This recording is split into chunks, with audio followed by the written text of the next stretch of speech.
All right, guess what? Week, uh-oh, Week 12. We week got week, 12. week Yeah, thank you, 12 already. I calculator. mean, right, we in double digits, Mr. 411. I know, man. I had to take a second take Yeah, at that, man. Like, yeah. man, week 12, guys, leave, man. Seemed like college football just started. You remember we I did know. week 0. We did Yeah. week 0, bro. It's been 12 weeks already. Man, 12 weeks. It's amazing. It flies by when it's here. That's for sure. Yeah, this is wild. But hey, man, we here. Week 12 promises to bring more surprises, but with so much and so many intriguing matchups and stuff, man. I know there's some great friendly wagers that can be made. It's that Hmm. time of year to get a couple extra dollars in your pocket, man. You know, Black Friday coming up, the Absolutely. Christmas, all that. So, Mhm. you want to go ahead and do what you got to do. So, hey, look, we're gonna do that today, and Calculator's gonna bring it on with us. And look, Bo, we haven't forgotten you. We're gonna do our intro, and then we're gonna get started with crossing the lines, everybody. Crossing the lines. All right, hang tight. Yep. Here we go.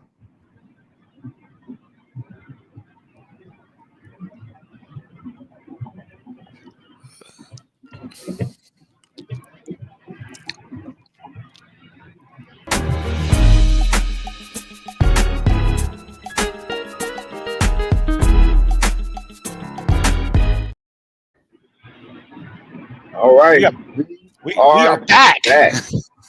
Yes, we are, Calculator. Do a couple things for us. Make sure you do. Make sure you like, subscribe, notification bell, and share because sharing is caring. But you're probably saying what? I mean, where? Well, do it here on TikTok. Make sure you do that. Mr. 411 on TikTok. You got the QR code right there. You type in Mr. 411. Also, do the same thing on Instagram. Mr. 411. And then y'all say the QR code. But wait, there's more. You type in 411 Sports World on YouTube. Make sure you press 411. Type it in 411 Sports World on YouTube. All right, calculator. Before you reveal the Friday specials, you still got one more thing to do for both. Oh yeah.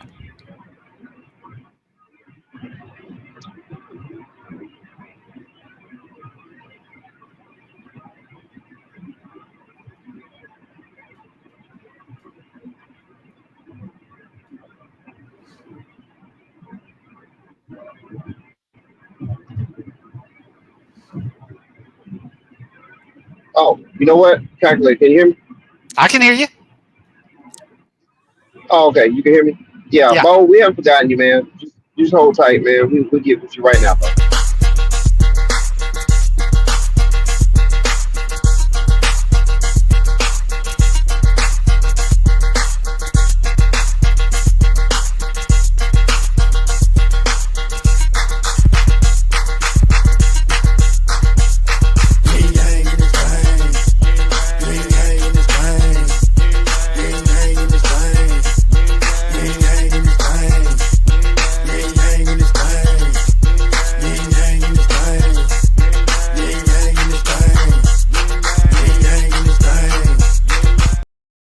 Oh yeah. Got some music there ready when you hear the grill's heating up. I hear you.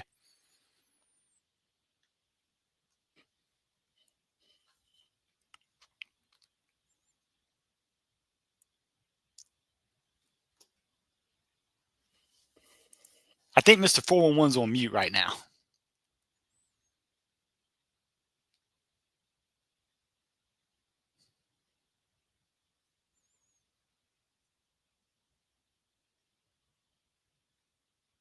Hey, while we're waiting on there we go. Friday Night Lights, sir. Thank you so very much, Mr. Producer. When you see the Friday Night Lights, hey, we got a special Friday Night Lights section today. We got two. If you remember, and if you listen to the show, we had last time we gave out two picks because we were doing so good on Friday Night Light. Hey, we had a setback last week. I'm not gonna say we didn't, but what do? You bounce back. And you know what? I'm gonna bounce back in a big way. I'm gonna give out two Friday Friday night selections again, because hey, in honor of Peach County being ranked number one in their region, got the number one seed. Hey, as long as Peach County wins in our local high school, territory, yours truly, the Calculator, aka Fry Daddy, will be frying French fries throughout the playoffs of the high school football season for the remainder of the year, because hey, there, and I got me some new burners there. Hey, see those new burners? As you can see, I got two of them because the French fries have been such a good hit. I'm not going to brag or bring attention to us, but I make sure I pretty much taste test every French fry before I serve it, because I got to make sure it's crispy on the outside, nice and warm on the inside, and just to perfection. And I don't do none of that thaw out to make it cook quicker. I go straight from freezer to fryer, and it is cooked to perfection. Hey, yours truly it's taken me 2 years to get these crinkly fries so that they are enjoyed throughout the day. But yes, it's so good. They've been calling me the Fry Daddy, and I'm going to take it and run. The wife says she's going to be making me a T-shirt with it on there. The whole drama club at Peach County High School is cheering me on because they're helping in the concession stands. So yes, I'm getting ready to fry some French fries on the next few Friday nights, as long as Peach County can start the playoffs and win some playoff games. But hey, another thing on Friday night, my first pick. That's right, folks. This is an over-under. Hey, I hit our over-under. Thank you, Deion Sanders. Thank you for your son's one passing for offensive touchdowns and his other son returning a defensive touchdown to get the over at the end of the game. It was beautiful. But yes, I've done it before. I'm going to do it again. But look, yes, that's not a misprint, folks. The over-under of this game is 72.5 points. So what that means one thing. That means there's going to be scoring early and often. If I said 72, there's so many things that can go wrong on an over-under. That could be a turnover in the end zone. There could be a like that Army game, 14-3, and I'm about to choose the team that was on. It only scored 3 points to go in over-under. Folks, these particular two teams, hey, UTSA is not going to have a 14-minute drive like Army did last week. They're going to throw, and they're going to throw often. But see, the thing is, these two teams are two of the top three in the NCAA in number of plays run. And when you have a number and when you have a high over and under, you want teams that play fast and play more plays than normal. And these are again, two of the top three. As a matter of fact, it'd be the top two if Army hadn't bled the game dry last week to kind of disparage the stats in North Mean Green. Listen, North Mean Green, Chad Morris, 26 touchdowns, 10 interceptions, over 3,000 yards. They're going to run and gun all over the field. Yes, take that Army game out of it. They scored 37 points in a losing effort against Tulane. They scored 44 points in a losing effort against Memphis. On the other side, UTSA, hey, they can play ball control, but if you see their last 3 games, 44 games, 44 points in a shootout against Memphis, 45 in a loss in a shootout against Tulsa and FAU. Hey, they won the game with 38 points. Hey, Texas Mean Green, number 1 in explosive plays. UTSA, number 108 in defense of explosive plays. So that's feeding right into the Oreos. And because I was thinking about taking UTSA straight up just because they were getting a field goal, because they are 7-2 against the spread. However, they just don't have the defense, in my opinion, to slow down this North Texas Mean Green offense. North Texas, and what that means is North Texas Mean Green is going to score those explosive plays. They're going to score early. They're going to score often. They're going to cause UTSA to speed up the game. And UTSA, as you can see in the last 3 games, if they got to play catch up, they can play catch up. This game's going to be in the 80s by the time that fourth quarter hits there. So I like it. Yes, there are things that can go wrong. You can always draw an inside straight in poker, right? But it's not likely. I think even if there's turnovers, these turnovers could be turned into touchdowns off of pick sixes, fumble return, similar to the Colorado game. So yes, this is the Fry Daddy fireworks special, folks. Take the over in this game. Over 72. Like I said, this is going to be in the 80s, and my special is the over 72.5 for the Fry Daddy's first pick on Friday nights. Okay, so with that, it's like, hey, I just couldn't just let you guys. I said, hey, let me get another. Hey, we have plenty of the. Hey, I'm not going to get home till after 10 o'clock from the game. So this one, after I see that the North Texas game probably be at halftime because that game's going to be so prolonged due to all the passing, I can watch both games. And the other one I'm going to be turning on is this one going to be on TV. Arizona Wildcats -1. You could say, calculator. Where in the world are you going to be picking a team that only has 3 wins on the year? And it's like, yes, Arizona, hard to find a team with this type of record that's been eliminated from bowl contention. Well, guess what?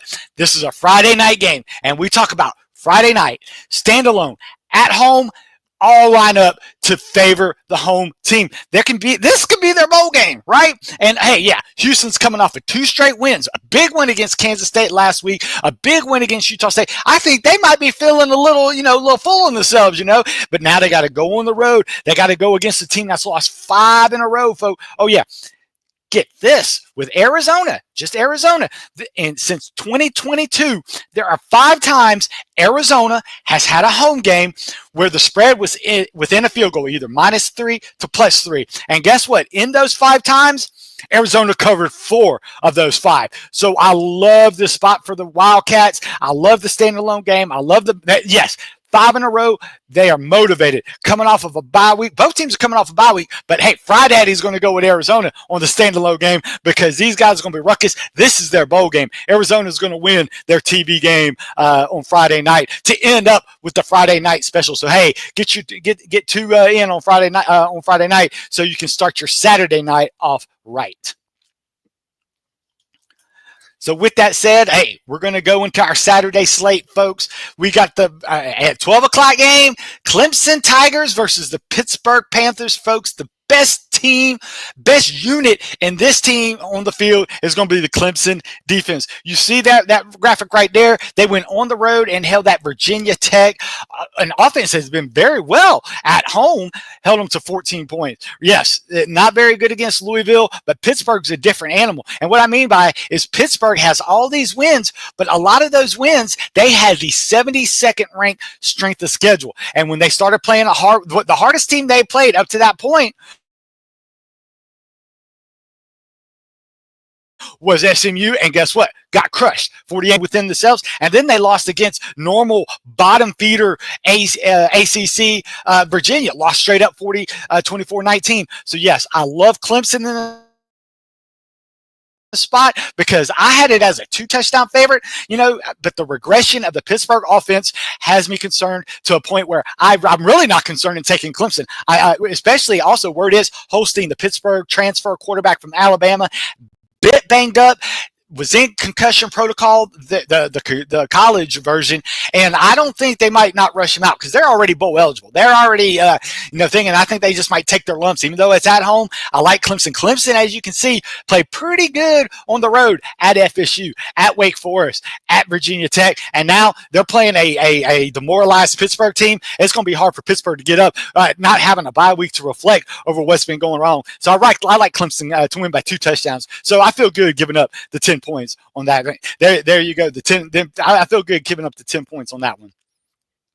And that will roll right into Cardinal versus Cardinal. We heard Kramer versus Kramer, that famous 80s show, of the divorced parents. Well, this is Cardinal versus Cardinals, but it's 2 different Cardinals. One, a pretty good Louisville Cardinal team against a pretty bad Louisville Cardinal team. Yes, a Cardinal team, but hey, will it be a bird that wins or will it be the tree that wins? Usually the bird is crapping on the tree to give you a forecast of what I'm looking at. Hey, Louisville has had a rough schedule up to this point. In matter of fact, Louisville has the 10th toughest schedule year to date in the country.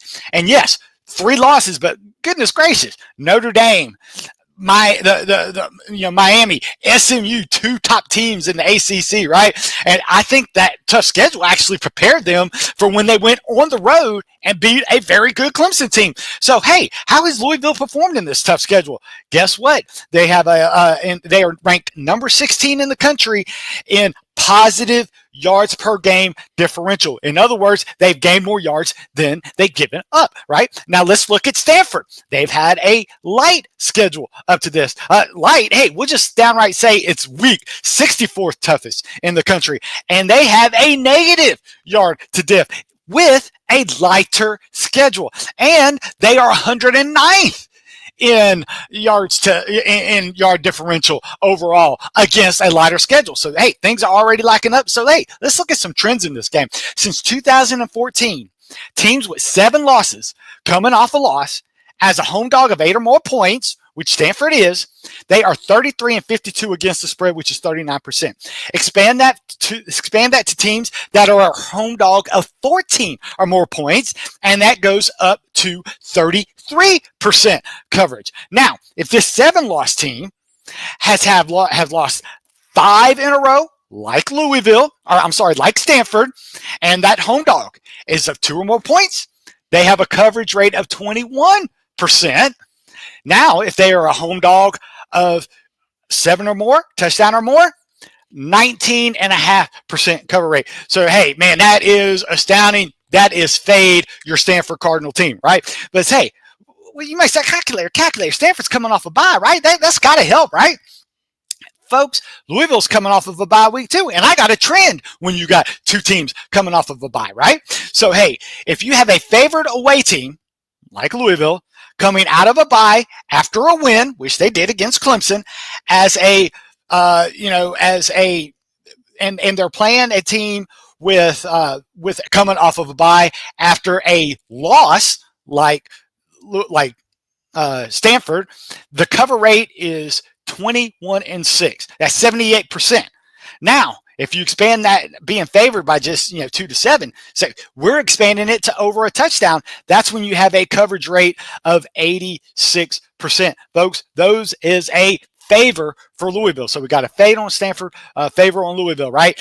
I'm just going to go some more. Stanford has started 14 new players in their thing. They are in full rebuild mode. That's the most in the SEC. You may say, hey, what if Louisville gets up big? Right, and they're passing the ball all over the place. They have a couple touchdowns. Well, if they're up big, guess what? They're going to run the ball. Well, you know what? Louisville has a running back, Isaac Brown, that has been running 7.5 yards per carry. Stanford has just come off a game where they allowed 2 runners of 100 more yards. Stanford will not be able to stop scoring in the second half if Louisville runs the ball. In matter of fact, Stanford has allowed 216 yards rushing per game, 5.3 yards per pick or per carry in their last 4 games, and Louisville's past 4 games. And in the past 4 games for Louisville has averaged over 200 in 4 games. Stanford has given up more than 200 last 4 games. In other words, they're not going to be able to stop the run. Louisville all the way in this one. Louisville will be covering this number by halftime, and I think they'll just be piling on when they run away. Louisville will literally run away with the game in the second half. So, yeah, 20 points is a lot, but not when the situations add up like this. Kind of like our Marshall, Southern Mississippi last week, if you want to go and check what we did. So, but with that... know what that means?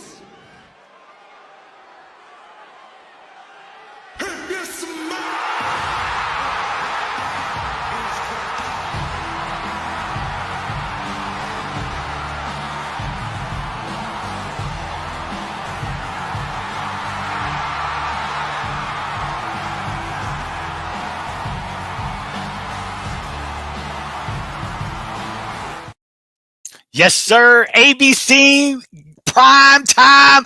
Hey, I'm calling it again. I love it. The calculators bankroll loves it when people are fading the Bulldogs. Listen, I'm from Georgia. That doesn't make me a Georgia fan, but I congratulate the Georgia fans on their team's recent success, with the exception of last week.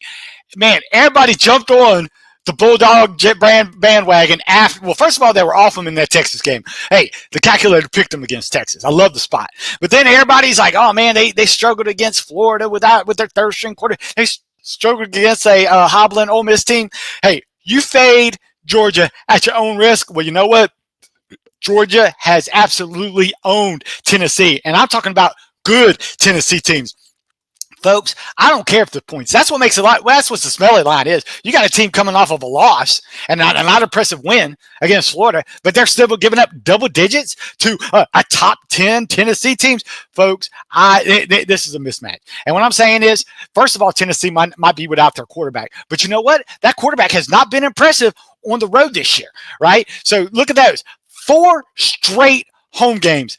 Last time Tennessee was on the road, a straight up loss to a not so good Arkansas team. So, folks, there's going to be no home cooking in this one. I don't care if they beat Alabama. I don't care if they beat Kentucky. I don't care. Those are bad. Alabama's not a bad team, but Alabama was in a bad spot on that spot. No, Georgia will, this is the Kirby Smart is going to get Beck, he's going to get his mind in the game, he's going to have him focused, and he's going to bring up the press clippings. Kirby's great about that. See, when people don't believe in us, that's when and yes, they're going to be short fields, but it's going to be short fields and favored with the Bulldogs. The cheerleader bill out, and those who listen to the show know the cheerleader I'm talking about, the former cheerleader I'm talking about, she'll be in full effect this week, bringing the positive mojo back to Georgia, and yes, you can say it's an elimination game. Yes, if Georgia loses this game, they're not going to be in the playoffs, even though I disagree because, there she is. Thank you, Mr. Producer. Yes, we had to get that on the show. Yes, she will be in full effect for us, and she will continue the positive mojo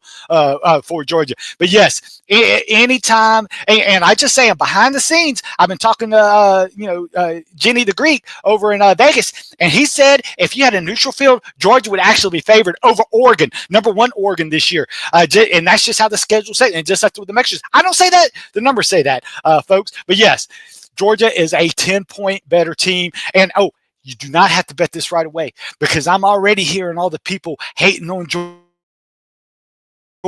This thing could go back down under the 10 points. So if I can hit that 9.5 before that magic number 10, I'm waiting. I don't think it's going to go any higher. So why push if you have to bet? This is a thing where you wait till kickoff, wait for all those people and those average Joes to say that to have that bad stuff. The only people betting Georgia are the sharps. But that, because it opened up, folks. It opened up at 10, and then all the wise guys and sharps bet it up to 10.5, and now it's already back down to 10. I'm waiting for the 9.5 number before I pounce, and I think you should too, because I do think this will be below 10 by the time kickoff comes, 7:30 at night. Especially when people are trying to make up their money if they're not listening to the calculator's pick and doesn't have an early or some early wins early on. So with that, we got another game at 7:30. We're going to the Big Ten. I just mentioned the number 1 team, the Oregon Ducks. Everybody's darling, right? Number 10 playing at Camp Randall, where they'll be jumping around in Wisconsin at 7:30. Folks, I do not like the matchup for the Badgers. And the reason I say that, look at that.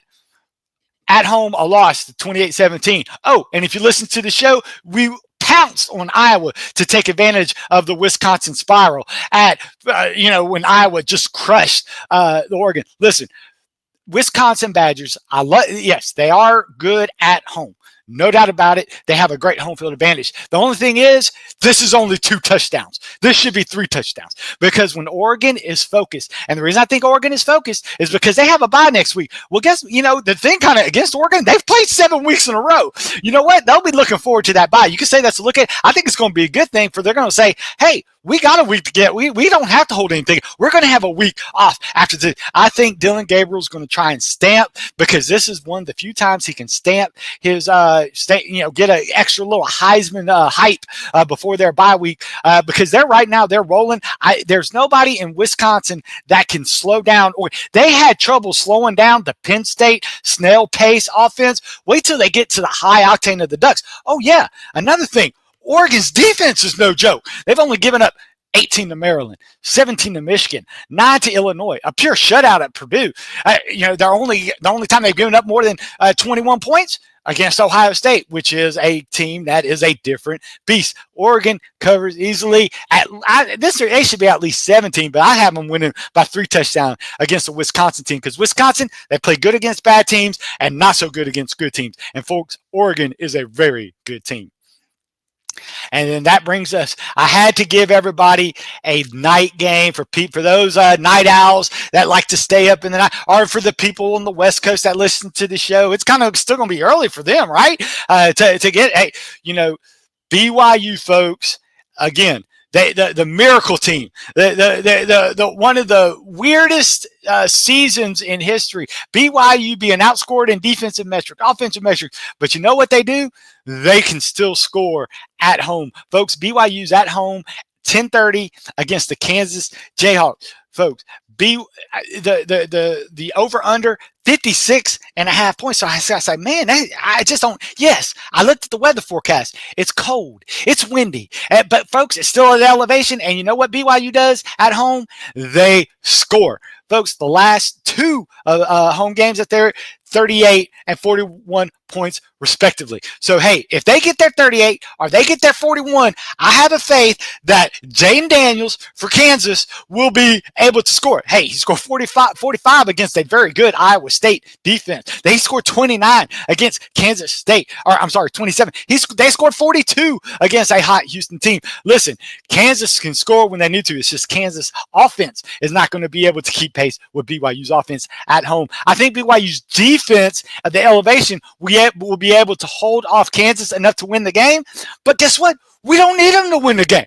We just need them to score the points. So, hey, BYU, do what y'all do. Y'all want to play the cardiac kicks? You can play cardiac kids. Just play the cardiac kids where you're winning. Hey, just won that one game at home against Oklahoma State, 38-35. Folks, that was an over by the third quarter. So, yes, even if Kansas State takes an early lead, we're not worried about it. That just means BYU is going to have to speed up the offense. A lot of things can happen that, in my opinion, are going to work in BYU's favor because BYU can score and they will score. So, we're going to take another over. We're taking the calculator's pick of over 56.5. Folks, I think we can get that mid-third quarter. So, everything after that, you're just sitting, drinking your Diet Coke, drinking your cranberry juice, greeting your Crown and Coke, and enjoying a successful day.